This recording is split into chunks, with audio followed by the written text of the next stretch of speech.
kasih Tuhan, hari ini dengan penuh sukacita saya rindu menyampaikan firman Tuhan kepada kita semua dimanapun kita berada, dimanapun saudara yang bisa melihat akan video motivasi atau inspirasi ini, dan semoga ini menjadi berkat bagi kita semua.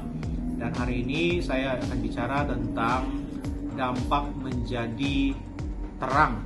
Kita akan baca firman Tuhan dari Kisah Rasul pasal 13 ayat 47 sampai 49. Demikian firman Tuhan.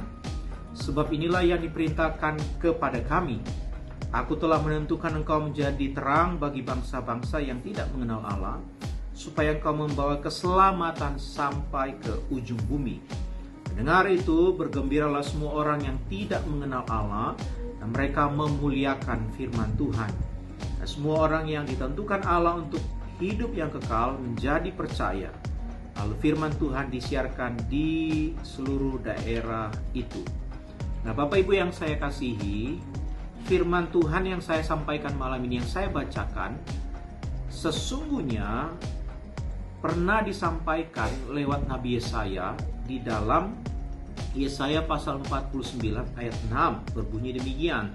Terlalu sedikit bagimu hanya untuk menjadi hambaku, untuk menegakkan suku-suku Yakub dan untuk mengembalikan orang-orang Israel yang masih terpelihara. Tapi aku akan membuat engkau menjadi terang bagi bangsa-bangsa, supaya keselamatan yang daripadaku sampai ke ujung bumi. Jadi firman Tuhan yang saya baca ini bukan firman Tuhan yang baru, tapi sudah lebih dari 2700 tahun sejak Nabi saya. Firman Tuhan ini sudah dikumandangkan kepada orang Israel supaya mereka itu bangkit dan menjadi terang. Dan bukan hanya untuk mereka saja, tetapi supaya keselamatan itu sampai ke ujung bumi, supaya mereka menjadi terang di tengah-tengah kegelapan yang ada.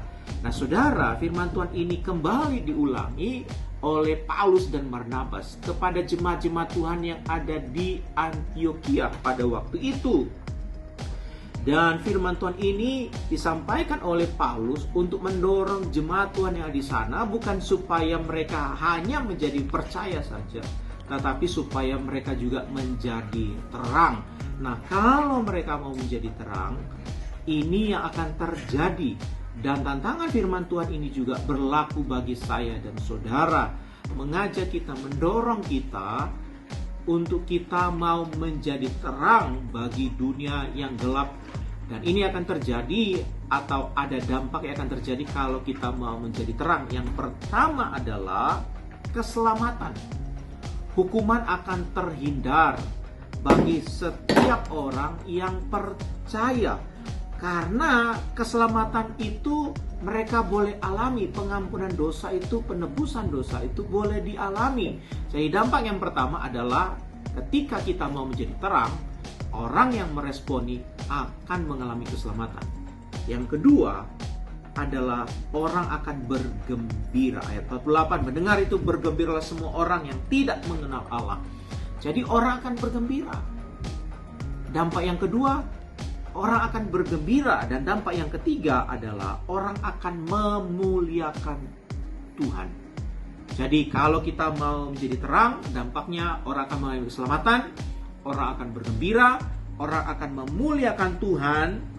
Dan yang terakhir, orang yang mengalami keselamatan itu juga akan menjadi terang. Otomatis lewat orang tersebut juga firman Tuhan atau berita Injil kabar baik itu akan tersiar sampai kemana saja, menggenapi firman Tuhan disampaikan oleh Yesaya, menggenapi firman Tuhan yang disampaikan oleh Paulus dan Barnabas dalam Kisah 13 ayat 47 ini, supaya membawa keselamatan sampai ke ujung bumi. Nah, bagaimana dengan saya dan saudara? Maukah kita menjadi terang untuk menerangi kegelapan yang ada di sekitar kita? Kalau kita mau, maka kita akan melihat dampak itu akan terjadi, keselamatan terjadi, orang akan bergembira, orang akan memuliakan Tuhan, dan Injil akan semakin tersiar sampai ke ujung bumi. Saatnya bagi saudara untuk menentukan, untuk berkata, ya, saya mau. Jangan tunda-tunda, karena kalau kita menjadi terang, itu sesungguhnya sebuah sukacita besar bagi saya dan saudara. karena terang itu harus bercahaya di tengah kegelapan. Selamat menjadi terang. Tuhan Yesus memberkati. Shalom.